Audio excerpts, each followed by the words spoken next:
Oke, jumpa lagi di Opini Budiman. Tahapan pemilu 2024 sudah berjalan.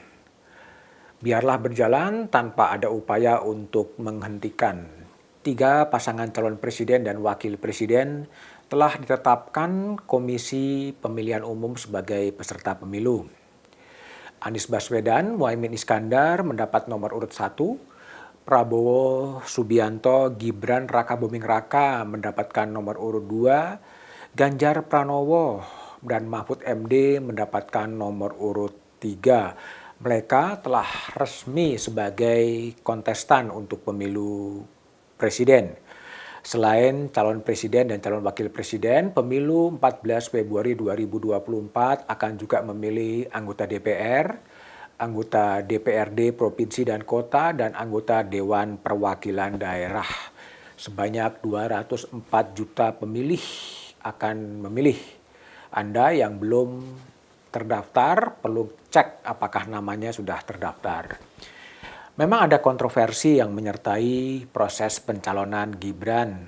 Sampai kemudian Paman Gibran, Ketua Mahkamah Konstitusi Anwar Usman dicopot dari jabatannya karena terbukti ada konflik kepentingan. Itu akan dicatat dalam sejarah bangsa, dicatat dalam buku tentang Mahkamah Konstitusi, buku-buku politik, atau malah buku-buku pelajaran apa yang terjadi di tahun 2023, dan itu juga akan menjadi memori kolektif bangsa. Anwar Usman memang telah bersikap pantang mundur, dia akan tetap bertahan di MK. Memang tidak ada kekuatan pemaksa lain yang bisa memaksa Anwar Usman mundur. Posisi Anwar memang menjadi sedikit beban bagi Mahkamah Konstitusi untuk kembali memulihkan kepercayaan publik padanya. Tapi apapun, Anwar Usman merasa tidak bersalah karena apa yang terjadi adalah fitnah keji pada dirinya.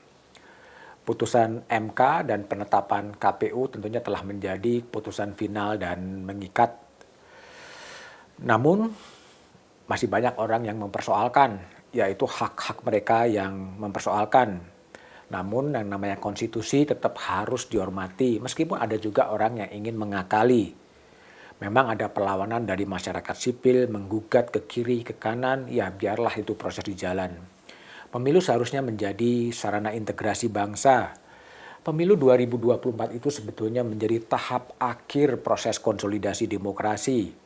Tahun 1998, kita mengakhiri pemerintahan otoriter Orde Baru, dan kini sudah 25 tahun reformasi berjalan. Dalam buku soal teori-teori transisi demokrasi, memang ada kemungkinan negara yang sudah demokratis kembali ke otoritarian yang menebar kecemasan, yang menebar kekhawatiran. Sehingga butuh kewaspadaan bersama dari masyarakat sipil untuk tetap menjaga Indonesia dan menjaga dan merawat demokrasi.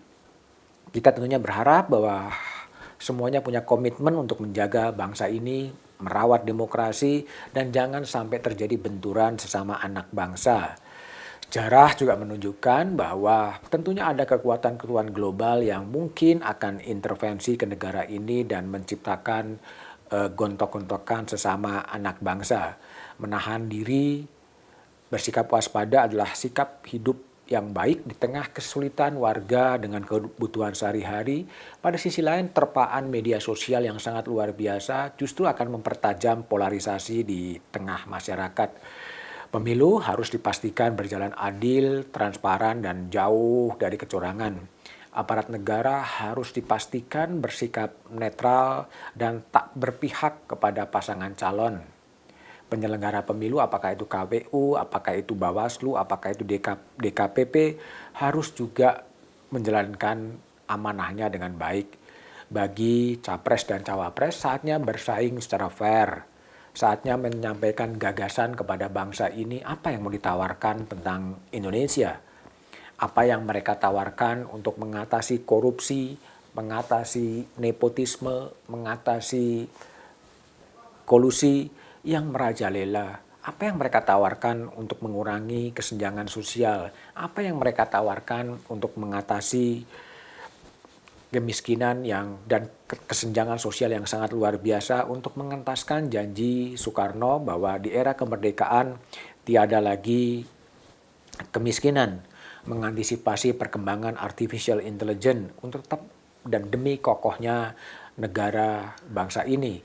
Juga apa yang mau ditawarkan untuk mengatasi berbagai kerusakan-kerusakan lingkungan, kejahatan ekologis yang membuat negeri ini porak-poranda dari sisi ekologi dan tidak memperhatikan keadilan lintas generasi. Yang juga memprihatinkan adalah ambruknya institusi-institusi hukum pasca reformasi. Kita menyaksikan bagaimana Mahkamah Konstitusi yang seharusnya diisi oleh negarawan-negarawan yang menguasai konstitusi, tetapi juga ada negarawan-negarawan yang justru bertahan meskipun dinyatakan melanggar etik secara berat. Kita menyaksikan bagaimana hakim-hakim agung, ada 2 atau 1 hakim agung yang terjerat kasus korupsi. Publik juga menyaksikan bagaimana anggota Badan Pemeriksa Keuangan yang seharusnya mengawasi keuangan negara juga ditangkap oleh aparat penegak hukum.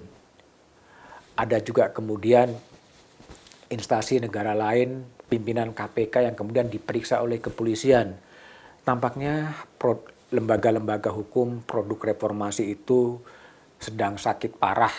Justru disitulah kemudian calon presiden semuanya harus memikirkan dari mana kita memulai untuk membangkitkan kembali institusi-institusi hukum yang memang berada dalam posisi titik nadir. Gagasan itulah yang dibutuhkan agar bangsa ini bisa kemudian selamat menuju 100 tahun ketika tahun 17 Agustus 2045, tahun emas dari Republik Indonesia, ditentukan oleh 2023.